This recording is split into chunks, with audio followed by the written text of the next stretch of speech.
I sure didn't want to go to Africa. It was too far. But I had to face it. And there was a saying going around in the 60s, which I thought was silly at the time.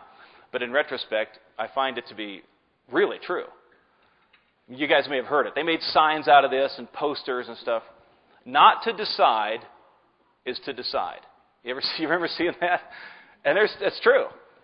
Because I realized that I was faced with that decision. Was I going to accept Christ as my personal Savior or not? And it was a choice.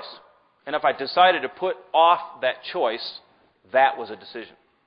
Not to decide to do it is to decide not to do it. And I knew that I'd come to that point where I had to choose. It was yes or no. And it was in the first semester of my freshman year in college. And I went home for Christmas. And my mother didn't attend church very much. When she did, she went to an Episcopal church.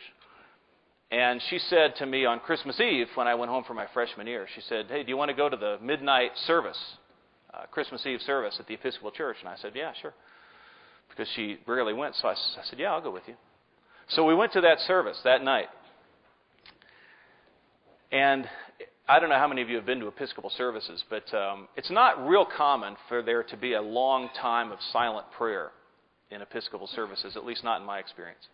And that night, for whatever reason, the priest said, "We're now going to get on our knees, and we're going to have a long time of silent prayer. And I want you to really think about who you are and where you're going and what it all means."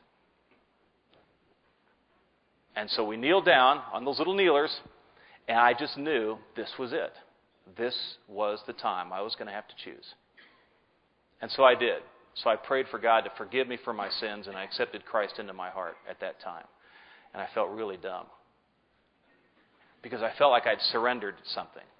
And then the next day, I felt better than I'd ever felt in my life. That gap, that hole that was in my heart that I was trying to fill with going to fly high-speed jets and being an academician and doing whatever else you do in college and looking forward to doing a whole bunch of other things. Finding the right woman, which would, of course, clearly fill you to fullness forever. That's what I thought.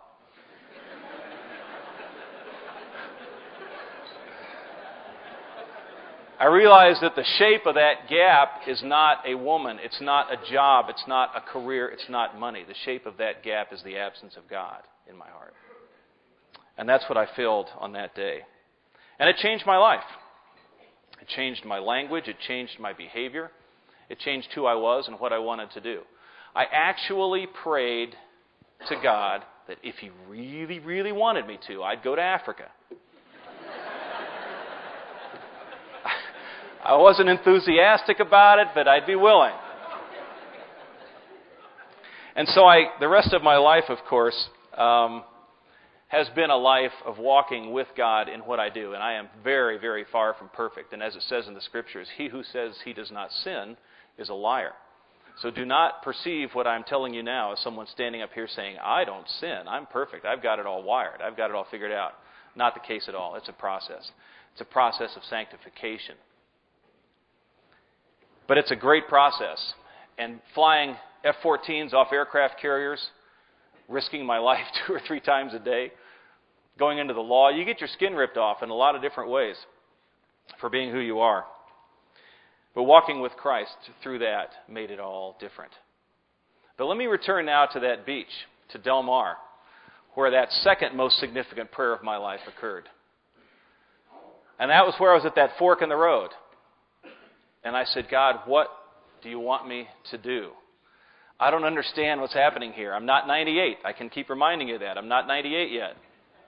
This is a real bad thing. I'm not happy about this. I don't understand it. I want to be healed. What do you want me to do? Which way do I take this road, left or right?"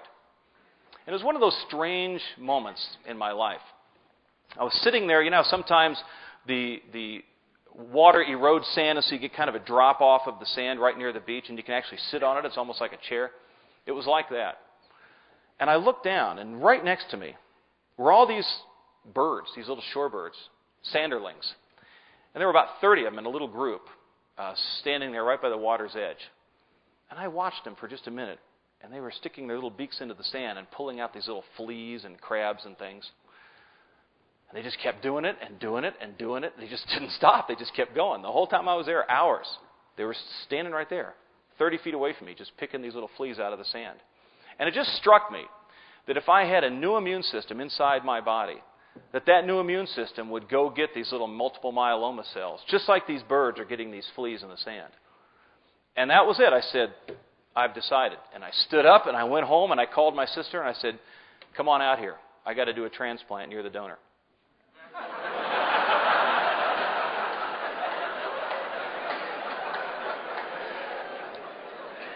Now, the odds of being a donor, by the way, if you have a sibling, the odds of that sibling matching you are 1 in 5. So I had a 20% chance of a match. Turned out that she was a perfect match. So she did come out and she did give me her stem cells. And I did have a stem cell transplant in March of 2003. But get this, the morning of the transplant, and it's not like it used to be where they stick these massive needles into your bone and pull out the marrow and then go over to the recipient and stick the needle in and push in the marrow. There are some places that still do that. Most do not. Most now do what's called peripheral bone marrow stem cell transplants. And what they do is they increase the production of stem cells. They go out and they float around in your blood with little swimmies on. And then the pheresis system, they go through and they set the weight exactly right and they pull those little stem cells out. And they put them in little bags like blood bags. They hang them up on the line. And then they put them in an incubator when it's time to put them into you, and they hang them up and they put them in through an IV. So that's what I did. That morning, I was in the hospital at UCSD, Thornton Hospital, on the 3rd floor of the transplant ward, after getting a massive dose of chemotherapy, which knocks your own immune system way down so that it's not fighting with the new one too much. The morning of the transplant, which was supposed to occur at 8 o'clock, I woke up at 6 a.m., which I didn't usually do because I was not in great shape. Usually I woke up about 8 or so.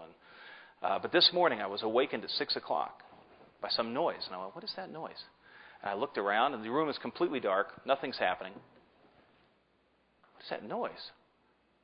And all of a sudden I looked at the window of my room, and the shades were closed, and I heard this noise on the window. I realized it was birds against the glass of my room. And the wings were beating on the glass. And there had to be, I don't know how many, 10, 15 birds beating on the glass of my room. And I'd been in that hospital a total of maybe 45 or 50 days over the previous year and a bit. I had never heard a bird ever. And I know what the outside of that hospital looks like. It's a complete flat face. There's no place for a bird to stand. There's no overhang for a bird to nest. There's no tree within 50 feet. There's nothing for a bird to do there.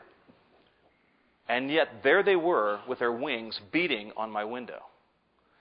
Now, is that a sign from God, like the birds on the beach were a sign from God? I don't know. I'm not going to claim some miraculous sighting or anything, but it sure spoke to me.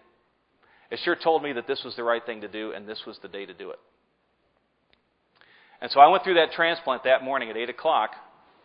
The peripheral stem cells were put into my body. It took about 20 minutes. And at noon, I got up and walked out, and I haven't been back since. That was 3+ years ago. Now, that's the good news. The bad news is multiple myeloma, as I said, is always fatal. And they don't know yet how long this kind of a process will take you. My doctor told me when I was diagnosed in January of 2002 that I had 3 years, 4 at the outside.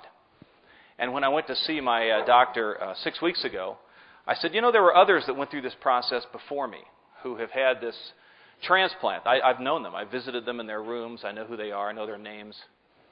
I said, how are they doing? Who are the trailblazers out there in front of me that did this 6 months or a year before me? And he said, you're it. You're the last one standing. So it's been 4 years now. I still have multiple myeloma. I go get blood work every week. I still have a chemotherapy catheter implanted in my chest right here. That's where they draw the blood every week.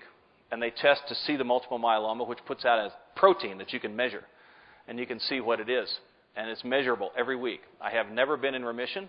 I don't know if I ever will be. We'll have to see. But as of right now, as of today, I lead a completely normal life. I raise my kids. I go running every day. I run 4 miles every morning with my 2 labs down by the lake.